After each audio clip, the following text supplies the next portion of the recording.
ಹೊಸ ವೈರಸ್ ಆತಂಕದ ಹಿನ್ನೆಲೆ ಆರೋಗ್ಯ ಇಲಾಖೆ ಕಂಪ್ಲೀಟ್ ಆಗಿ ಅಲರ್ಟ್ ಆಗ್ತಾ ಇದೆ. ಹೊಸ ಗೈಡ್ಲೈನ್ಸ್ ಬಿಡುಗಡೆಯನ್ನ ಮಾಡಿದ ಆರೋಗ್ಯ ಇಲಾಖೆ ಕೈ ಕಾಲುಗಳನ್ನ ನೀರಿನಿಂದ ತೊಳೆಯುತ್ತೀರಿ, ಅನಾರೋಗ್ಯದ ಲಕ್ಷಣ ಇದ್ರೆ ವೈದ್ಯರನ್ನ ಭೇಟಿಯಾಗಿ, ಮಾಸ್ಕು ಸ್ಯಾನಿಟೈಸರ್ ಅನ್ನ ಬಳಸಿ ಅನ್ನುವಂತ ಹೊಸ ಗೈಡ್ಲೈನ್ಸ್ ಅನ್ನ ಈಗ ಬಿಡುಗಡೆ ಮಾಡಲಾಗಿದೆ. HMPV ವೈರಸ್ ಬಂದು ಒಕ್ಕರಿಸಿದೆಯೋ ಒಕ್ಕರಿಸಿಲ್ವೋ ಒಕ್ಕರಿಸುತ್ತೋ ಗೊತ್ತಿಲ್ಲ. ಆತಂಕ ಬೇಡ, ಹೆದರಿಸುವಂಥದ್ದನ್ನು ನಾವು ಮಾಡ್ತಾ ಇಲ್ಲ. ಆದರೆ ಮುನ್ನೆಚ್ಚರಿಕಾ ಕ್ರಮವನ್ನು ಕೈಗೊಳ್ಬೇಕು. ಎಲ್ಲರ ಜೀವವು ಅಮೂಲ್ಯ. ಸೊ ಹೀಗಿರಬೇಕಾದ್ರೆ ಕೋವಿಡ್ ಸಂದರ್ಭದಲ್ಲಿ ನಾವೇನೇನು ಮಾಡಿದ್ವೋ ಅದನ್ನು ಈಗ ಮಾಡಲೇಬೇಕಾದಂಥ ಅನಿವಾರ್ಯತೆ ಇದ್ದಂಗೆ ಕಾಣಿಸ್ತಾ ಇದೆ. ಆರೋಗ್ಯ ಇಲಾಖೆ ಸುಮ್ಮನೆ ಯಾವುದೋ ಗೈಡ್ಲೈನ್ಸನ್ನು ಹೊರಡಿಸೋದಿಲ್ಲ. ಈಗಿನ ಗೈಡ್ಲೈನ್ಸ್ ಎಲ್ಲರೂ ನೆನಪಿಟ್ಕೊಳ್ಳಿ, ಎಲ್ಲರೂ ಈ ಕ್ಷಣದಿಂದನೇ ಫಾಲೋ ಮಾಡಬೇಕಾಗತ್ತೆ. ಮಾಸ್ಕನ್ನು ಕಡ್ಡಾಯವಾಗಿ ಬಳಕೆ ಮಾಡಿಕೊಳ್ಳಲೇಬೇಕು. ಯಾವುದೇ ಫಂಕ್ಷನ್ಸ್ಗೂ ಅಟೆಂಡ್ ಮಾಡಬೇಕಾದ್ರೆ 1000 ಬಾರಿ ಯೋಚನೆ ಮಾಡಿ ಮಾಸ್ಕನ್ನು ಧರಿಸಿಯೇ ಹೋಗಿ, ಸ್ಯಾನಿಟೈಸರನ್ನು ಬಳಸಿ, ಅನಾರೋಗ್ಯ ಪೀಡಿತರಿಂದ ದೂರ ಇರಿ. ಯಾರಾದರೂ ಕೆಮ್ತಾ ಇದ್ದಾರೆ, ಕೋಲ್ಡ್ ಆಗಿದೆ ಅಂತ ಹೇಳಿದರೆ ಅವರಿಂದ ಸ್ವಲ್ಪ ಅಂತರವನ್ನು ಕಾಪಾಡಿಕೊಳ್ಳುವಂಥ ಪ್ರಯತ್ನವನ್ನು ಮಾಡಿ. ಯಾಕಂದರೆ ಎಲ್ರಿಗೂ ಅವರವರ ಆರೋಗ್ಯ ತುಂಬಾ ಇಂಪಾರ್ಟೆಂಟ್ ಅಲ್ವಾ. ಸೊ ಹೀಗಿರಬೇಕಾದ್ರೆ ಬಿಡಿ ನಮ್ಮವ್ರು ಯಾರೋ ಕೆಮ್ತಾ ಇದ್ದಾರೆ ಅಂತೆಲ್ಲ ಅವ್ರ ಪಕ್ಕದಲ್ಲಿ ಹೋಗಿ ನಿಂತ್ಕೊಳ್ಳೋದು, ಸೀನ್ತಾ ಇದ್ದಾರೆ ಏನಾಗಲ್ಲ ಅಂತ ನಿಂತ್ಕೊಳ್ಳೋದು, ಸ್ವಲ್ಪ ಮಟ್ಟಿಗೆ ಅದನ್ನು ಅವಾಯ್ಡ್ ಮಾಡಿ. ಅವ್ರು ಬಳಕೆ ಮಾಡುವಂಥ ವಸ್ತುಗಳನ್ನು ಸ್ವಲ್ಪ ಬಳಕೆ ಮಾಡೋದನ್ನು ಅವಾಯ್ಡ್ ಮಾಡಿ. ಸ್ಯಾನಿಟೈಸರ್ನೆಲ್ಲ ಯೂಸ್ ಮಾಡಿ. ಟವಲ್ಲು, ಟಿಶ್ಯೂ, ಬಟ್ಟೆಗಳನ್ನು ಹಂಚ್ಕೊಳ್ಳೋದು, ಎಕ್ಸ್ಚೇಂಜ್ ಮಾಡ್ಕೊಳ್ಳೋದು, ಟಚ್ ಮಾಡೋದು ಇದನ್ನು ಕೂಡ ಕಮ್ಮಿ ಮಾಡಿ. ಸಾರ್ವಜನಿಕ ಸ್ಥಳಗಳಲ್ಲಿ ಎಲ್ಲಿ ಬೇಕಲ್ಲಿ ಉಗಿಯುವಂಥದ್ದು ಇದನ್ನು ಕೂಡ ಮಾಡಬೇಡಿ. ಕಣ್ಣು, ಮೂಗು, ಬಾಯಿ ಪದೇ ಪದೇ ಮುಟ್ಟಿಕೊಳ್ಳುವಂಥ ಪ್ರಯತ್ನವನ್ನು ಮಾಡಬೇಡಿ. ಯಾರಾದರೂ ಹುಷಾರಿಲ್ಲ ಅಂತಂದರೆ ಅವರ ಸಂಪರ್ಕಕ್ಕೆ ಹೋಗೋದನ್ನು ಸ್ವಲ್ಪ ಮಟ್ಟಿಗೆ ಕಡಿಮೆ ಮಾಡಿ.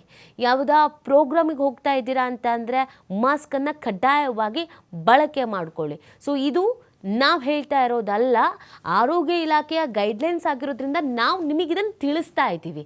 ಇಲ್ಲಿ ಮಾಧ್ಯಮದವ್ರು ಹೆದರಿಸ್ತಾರೆ ಅನ್ನುವಂಥ ಮಾತು ಪದೇ ಪದೇ ಬರೋದ್ರಿಂದ ಸಾಕಷ್ಟು ಬಾರಿ ಇದನ್ನು ನಾನು ಒತ್ತಿ ಹೇಳ್ತಾ ಇದ್ದೀನಿ. ಇದು ಕರ್ನಾಟಕ ಸರ್ಕಾರ ಆರೋಗ್ಯ ಇಲಾಖೆ ಹೊರಡಿಸಿರುವಂಥ ಗೈಡ್ಲೈನ್ ಆಗಿದೆ. ಮಾಸ್ಕು, ಸ್ಯಾನಿಟೈಸರು ಇದನ್ನು ಕಂಪಲ್ಸರಿ ಬಳಕೆ ಮಾಡ್ಕೋಬೇಕು. ಇನ್ನೇನು ಕೆಲವೇ ಹೊತ್ತಲ್ಲಿ ಸುದ್ದಿಗೋಷ್ಠಿಯನ್ನು ಕೂಡ ನಡೆಸಲಾಗುತ್ತೆ. ಆ ಸುದ್ದಿಗೋಷ್ಠಿಯಲ್ಲಿ ಅಧಿಕಾರಿಗಳು, ಸಚಿವರೇ ನಿಮಗೊಂದು ಕ್ಲಾರಿಟಿ ಕೊಡ್ತಾರೆ. ಸದ್ಯಕ್ಕೆ ಆರೋಗ್ಯ ಇಲಾಖೆ ಇದೀಗ ಅಲರ್ಟ್ ಆಗ್ತಾ ಇದೆ ಅನ್ನೋದು ಗೊತ್ತಾಗ್ತಾ ಇದೆ.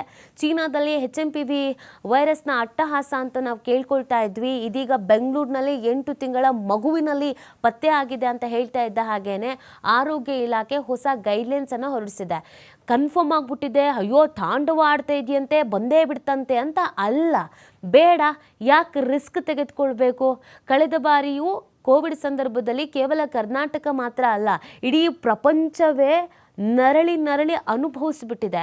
ಹಾಗಾಗಿ ನಮ್ಮ ಎಚ್ಚರಿಕೆಯಲ್ಲಿ ನಾವಿರೋಣ, ನಮ್ಮ ಜೀವ ಅಲ್ವಾ. ಸೊ ಹೀಗಿರಬೇಕಾದ್ರೆ ಒಳ್ಳೆಯದನ್ನೇ ಹೇಳ್ತಾ ಇರೋದು.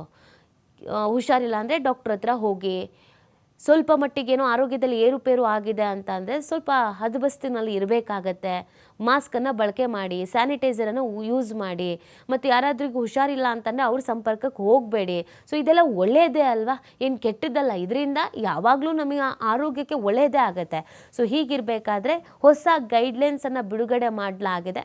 ಹಾಗಾಗಿ ಎಲ್ಲರೂ ಎಚ್ಚರಿಕೆಯಿಂದ ಇರೋದು ಸೂಕ್ತ. ಯಾವುದೇ ಕಾರ್ಯಕ್ರಮಗಳಿಗೆ ಹೋಗೋದಕ್ಕಿಂತ ಮುಂಚೆ ಯೋಚನೆ ಮಾಡಿ, ಆ ಕಾರ್ಯಕ್ರಮಗಳಿಗೆ ಹೋಗಲೇಬೇಕಾದಂಥ ಅನಿವಾರ್ಯತೆ ಇದೆಯಾ ಅಂತ. ಚಳಿಗಾಲದ ಸಂದರ್ಭದಲ್ಲಿ ವೈರಸ್ಗಳು ಮತ್ತಷ್ಟು ಆ್ಯಕ್ಟಿವ್ ಆಗಿರುತ್ತೆ, ಅದರ ಪ್ರಭಾವ ಅನ್ನುವಂಥದ್ದು ಮತ್ತಷ್ಟು ಸ್ಟ್ರಾಂಗ್ ಆಗಿರುತ್ತೆ. ಈಗ ಚಳಿಗಾಲ ಆಗಿರೋದ್ರಿಂದ, ಹೌದು ವೆದರ್ ಚೇಂಜ್ ಆಗ್ತಿರೋದ್ರಿಂದ ಪ್ರತಿಯೊಬ್ಬರಿಗೂ ಕೆಮ್ಮು, ಶೀತ ಇದೆಲ್ಲವೂ ನಾರ್ಮಲ್ ಆಗಿರುತ್ತೆ. ಹಾಗಂತ ಅದನ್ನು ನೆಗ್ಲೆಕ್ಟ್ ಮಾಡೋದು ಕೂಡ ಬೇಡ. ಸ್ವಲ್ಪ ಮಟ್ಟಿಗೇನೋ ನಮ್ಮ ಆರೋಗ್ಯದಲ್ಲಿ ಏರುಪೇರು ಆಗಿದೆ ಅಂತ ಅಂದರೆ ಇಮಿಡಿಯೇಟಾಗಿ ಹಾಸ್ಪಿಟಲ್ಗೆ ಹೋಗಿ ಒಂದು ಟ್ರೀಟ್ಮೆಂಟನ್ನು ತೆಗೆದುಕೊಂಡು ಆದಷ್ಟು ಬೇಗ ಅದನ್ನು ಸರಿಪಡಿಸ್ಕೊಳ್ಳುವಂಥ ಕೆಲಸಕ್ಕೆ ಮುಂದಾಗಿ. ಇಮ್ಯುನಿಟಿ ಪವರ್ ಕಡಿಮೆ ಇರೋರಿಗೆ ಈ ಸಮಸ್ಯೆ ಜಾಸ್ತಿ ಕಾಣಿಸ್ಕೊಳ್ಳುತ್ತೆ. ಯಾವುದೇ ಜ್ವರ ಆಗಿರ್ಬೋದು, ಯಾವುದೇ ವೈರಸ್ ಆಗಿರ್ಬೋದು, ಅದು ಡೆಂಗ್ಯೂ ಆಗಿರ್ಬೋದು ಅಥವಾ ಟೈಫಾಯ್ಡ್ ಆಗಿರ್ಬೋದು, ಇದೆಲ್ಲ ಇಮ್ಯುನಿಟಿ ಪವರ್ ಕಡಿಮೆ ಇರೋರಿಗೆ ಕಾಣಿಸ್ಕೊಳ್ಳೋರು. ಅಂಥವ್ರು ಸ್ವಲ್ಪ ಎಚ್ಚರಿಕೆಯಿಂದ ಇರಿ. ಈ ಬಗ್ಗೆ ಮತ್ತಷ್ಟು ಮಾಹಿತಿಯನ್ನು ನೀಡ್ತಾರೆ ನಮ್ಮ ಪ್ರತಿನಿಧಿ ಶಿವು. ಸಾಕಷ್ಟು ಆತಂಕಗಳ ನಡುವೆ HMPV ವೈರಸ್ ಬೆಂಗಳೂರಿನಲ್ಲಿ ಪತ್ತೆಯಾಗಿದೆ ಅನ್ನೋದನ್ನು ಹೇಳಲಾಗ್ತಾ. ಆರೋಗ್ಯ ಇಲಾಖೆ ಸುದ್ದಿಗೋಷ್ಠಿಯನ್ನು ಕರೆದಿದೆ. ಬಟ್ ಅದರ ನಡುವೆ ಹೊಸ ಗೈಡ್ಲೈನ್ಸ್ ಬಿಡುಗಡೆ ಮಾಡಿರುವಂಥದ್ದು. ಶಿವು, ಇದು ಯಾವ ರೀತಿಯಾದಂಥ ಪ್ರಶ್ನೆಗಳನ್ನು ಹುಟ್ಟಾಕ್ತಾ ಇದೆ? ಜನರು ಆತಂಕ ಪಡುವಂಥ ಅವಶ್ಯಕತೆ ಬೇರೆ, ಅದರ ಜೊತೆಗೆ ಒಂದಷ್ಟು ಗೊಂದಲ ಇದೆ. ಏನಿದೆ ಕ್ಲಾರಿಟಿ ಇದ್ರ ಬಗ್ಗೆ ಶಿವು? ಇತಿ HMPV ವೈರಸ್ ಈಗ ರಾಜ್ಯದಲ್ಲೂ ಕೂಡ ಒಂದು ಪ್ರಕರಣ ಕಂಡು ಬಂದಿದೆ ಅನ್ನುವಂತ ಮಾಹಿತಿಗಳಿದೆ. ಆ ಮಗುವಿಗೆ ಆ ಒಂದು ವೈರಸ್ ಸೋಂಕು ತಗಲಿದೆ ಅನ್ನುವಂತ ಮಾಹಿತಿಗಳು ಬರ್ತಾ ಇದೆ. ಈಗ ಆರೋಗ್ಯ ಇಲಾಖೆಯ ಹಿರಿಯ ಅಧಿಕಾರಿಗಳ ಜೊತೆ ಆರೋಗ್ಯ ಸಚಿವರಾಗಿರುವಂತಹ ದಿನೇಶ್ ಗುಂಡೂರಾವ್ ಅವರು ಸಭೆಯನ್ನ ಕರೆದಿದ್ದಾರೆ. ಆರೋಗ್ಯ ಸೌಧದಲ್ಲಿ ಕೆಲವೇ ಕ್ಷಣಗಳಲ್ಲಿ ಸಭೆ ಕೂಡ ಪ್ರಾರಂಭವಾಗತ್ತೆ. ಸಭೆಯಲ್ಲಿ ಇದರ ಬಗ್ಗೆ ಗಂಭೀರವಾಗಿ ಚರ್ಚೆಗಳಾಗತ್ತೆ. ಚೀನಾದಲ್ಲಿ ಕಂಡು ಬಂದಿರುವಂತಹ ಈ ವೈರಸ್ ಈಗ ರಾಜ್ಯದಲ್ಲಿ ಒಂದು ಪ್ರಕರಣ ಮಾತ್ರ ಇದೆಯಾ, ಮತ್ತೆ ಬೇರೆ ಬೇರೆ ರಾಜ್ಯಗಳಲ್ಲಿ ಯಾವ ರೀತಿಯಾದಂತಹ ವಾತಾವರಣ ಇದೆ, ಪ್ರಕರಣಗಳು ಬೇರೆ ರಾಜ್ಯಗಳಲ್ಲೂ ಕೂಡ ಕಂಡು ಬಂದಿದ್ಯಾ ಹೇಗೆ, ಮತ್ತೆ ಇದರ ಬಗ್ಗೆ ಯಾವ ರೀತಿಯಾದಂತಹ ಮುಂಜಾಗ್ರತೆಗಳನ್ನ ತೆಗೆದುಕೊಳ್ಬೇಕು ಅನ್ನುವಂತ ನಿಟ್ಟಿನಲ್ಲಿ ಹಿರಿಯ ಅಧಿಕಾರಿಗಳ ಜೊತೆ ದಿನೇಶ್ ಗುಂಡೂರಾವ್ ಸಭೆಯನ್ನ ನಡೆಸ್ತಾ ಇದ್ದಾರೆ. ಸೊ ಈಗಾಗಲೇ ಕೆಲವು ಮಾರ್ಗಸೂಚಿಗಳನ್ನು ಕೂಡ ಈಗಾಗಲೇ ಅಂದ್ರೆ ಅಧಿಕೃತ ಮಾರ್ಗಸೂಚಿ ಅನ್ನೋದಕ್ಕಿಂತ ಜನರಿಗೆ ಒಂದು ಎಚ್ಚರಿಕೆಯನ್ನ ಕೊಡುವಂತ ಒಂದು ಸುತ್ತೋಲೆಗಳನ್ನು ಕೂಡ ಈಗಾಗಲೇ ಆರೋಗ್ಯ ಇಲಾಖೆ ಬಿಡುಗಡೆ ಮಾಡಿದೆ.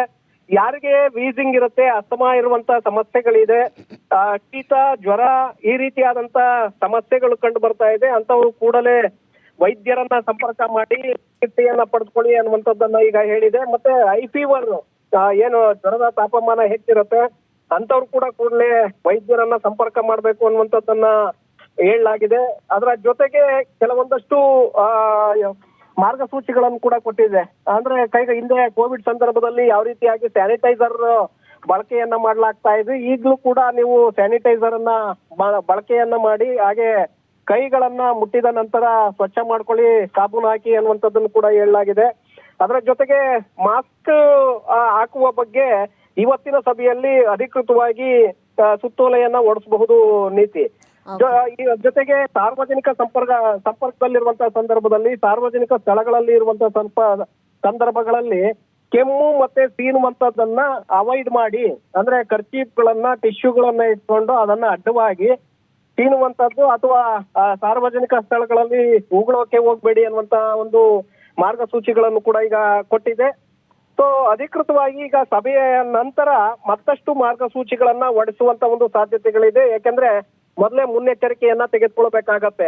ಈಗಲೇ ಕೇವಲ ಒಂದು ಪ್ರಕರಣ ಇದೆ, ಅದಕ್ಕೆ ಇನ್ನೂ ಅಧಿಕೃತ ಆಗಬೇಕು ಅನ್ನುವಂಥದ್ದು ನಿಟ್ಟಿನಲ್ಲಿ ಏನಾದ್ರೂ ಯೋಚನೆಯನ್ನ ಮಾಡಿದ್ದೆ ಆದ್ರೆ, ಮತ್ತಷ್ಟು ಪ್ರಕರಣಗಳು ಹೆಚ್ಚಿನ ಪ್ರಮಾಣದಲ್ಲಿ ಕಂಡು ಬಂದಿದ್ದೆ ಆದ್ರೆ ಆಗ ಸಮಸ್ಯೆಯನ್ನ ಸರಿಪಡಿಸೋದಕ್ಕೆ ಆಗೋದಿಲ್ಲ. ಹಾಗಾಗಿ ಆರೋಗ್ಯ ಇಲಾಖೆ ಕೂಡ ಈಗಾಗಲೇ ಮುನ್ನೆಚ್ಚರಿಕೆಗಳನ್ನ ತೆಗೆದುಕೊಂಡಿದೆ. ನಿನ್ನೆಯಿಂದಲೂ ಕೂಡ ಸುತ್ತೋಲೆಗಳನ್ನ, ನೋಟಿಸ್ಗಳನ್ನ ಹೊರಡಿಸುವ ಮೂಲಕ ಸಾರ್ವಜನಿಕರಲ್ಲಿ ಜಾಗೃತಿ ಮೂಡಿಸುವಂತ ಒಂದು ಪ್ರಯತ್ನವನ್ನು ಕೂಡ ಈಗ ಆರೋಗ್ಯ ಇಲಾಖೆ ಮಾಡ್ತಾ ಇದೆ.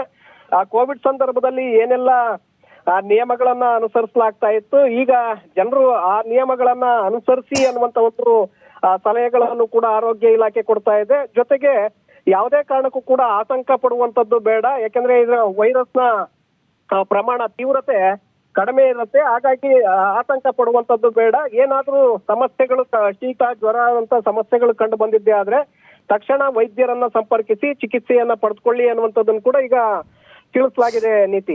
ಶಿವ, ಈಗ ಬೆಂಗಳೂರಿನಲ್ಲಿ ಒಂದು ಪ್ರಕರಣ ದೃಢಪಟ್ಟಿದೆ ಅಂತ ಹೇಳಲಾಗ್ತದೆ. ಇದಕ್ಕೆ ಸಂಬಂಧಪಟ್ಟಂತೆ ಹಾಸ್ಪಿಟಲ್ ಆಗಿರ್ಬೋದು ಅಥವಾ ಆರೋಗ್ಯ ಇಲಾಖೆಯಿಂದ ಏನಾದರೂ ಕ್ಲಾರಿಟಿ ಸಿಕ್ಕಿದೆಯಾ, ಅಥವಾ ಈಗ ಸುದ್ದಿಗೋಷ್ಠಿ ನಡೆಸುವಂತ ಸಂದರ್ಭದಲ್ಲಿ ಕ್ಲಾರಿಟಿ ಸಿಗಬಹುದಾ ಶಿವು?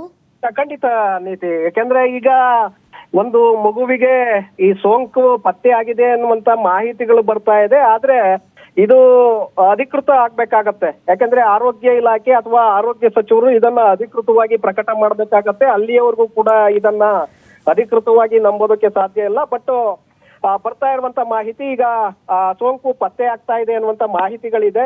ಈಗ ಕೆಲವೇ ಕ್ಷಣಗಳಲ್ಲಿ ಏನೀಗ ಸಭೆ ಪ್ರಾರಂಭ ಆಗ್ತಾ ಇದೆ. ಸಭೆಯಲ್ಲಿ ಹಿರಿಯ ಅಧಿಕಾರಿಗಳ ಜೊತೆ ಸಭೆಯನ್ನ ನಡೆಸಿದ ನಂತರ ಎಲ್ಲ ಸಂಪೂರ್ಣವಾದಂತ ಮಾಹಿತಿಗಳನ್ನ ದಿನೇಶ್ ಗುಂಡೂರಾವ್ ಅವರು ಪಡ್ಕೊಳ್ಳಿದ್ದಾರೆ. ನಂತರ ಸುದ್ದಿಗೋಷ್ಠಿಯನ್ನ ಮಾಡ್ಲಿದ್ದಾರೆ. ಸುದ್ದಿಗೋಷ್ಠಿಯಲ್ಲಿ ಇದರ ಬಗ್ಗೆ ಸಂಪೂರ್ಣವಾಗಿ ಮಾಹಿತಿಗಳನ್ನ ಹಂಚಿಕೊಳ್ತಾರೆ. ಅಂದ್ರೆ ಏನು ಪ್ರಕರಣ ಅದು ಸೋಂಕು ಪತ್ತೆ ಆಗಿರುವಂತದ್ದು ನಿಜನಾ ಹೇಗೆ ಅನ್ನುವಂಥದ್ದನ್ನ ಅಧಿಕೃತವಾಗಿ ದಿನೇಶ್ ಗುಂಡೂರಾವ್ ಪ್ರಕಟ ಮಾಡ್ತಾರೆ. ಹಾಗೆ ಮುನ್ನೆಚ್ಚರಿಕೆ ಮತ್ತೆ ಮಾರ್ಗಸೂಚಿಗಳ ಬಗ್ಗೆ ಕೂಡ ಇವತ್ತು ದಿನೇಶ್ ಗುಂಡೂರಾವ್ ಅವರು ಕೆಲವೊಂದಷ್ಟು ಮಾಹಿತಿಗಳನ್ನ ಸಾರ್ವಜನಿಕರಿಗೆ ಹಂಚಿಕೊಳ್ಳಿದ್ದಾರೆ ನೀತಿ. ಓಕೆ, ಥ್ಯಾಂಕ್ ಯು ಶಿವ್ ತಮ್ಮೆಲ್ಲ ಡೀಟೇಲ್ಸ್ಗಾಗಿ. ಅದರಿಂದ HMPV ಇದು ಪ್ರಥಮ ಕೇಸ್ ಅಂತ ಬಂದಿದೆ. ಅದು HMPV ಇದ್ದಿದ್ದೇ ಇದು ಒಂದು ಇಷ್ಟು ಪರ್ಸೆಂಟೇಜು ಮಕ್ಕಳಿಗೆ, ವಿಶೇಷವಾಗಿ ಇಮ್ಯುನಿಟಿ ಕಮ್ಮಿ ಇರೋ ಮಕ್ಕಳಿಗೆಲ್ಲ ಬರ್ತದೆ ಇದು. ಆಮೇಲೆ ವಯಸ್ಸಾಗಿರೋರು ಕೂಡ ಬರ್ತದೆ.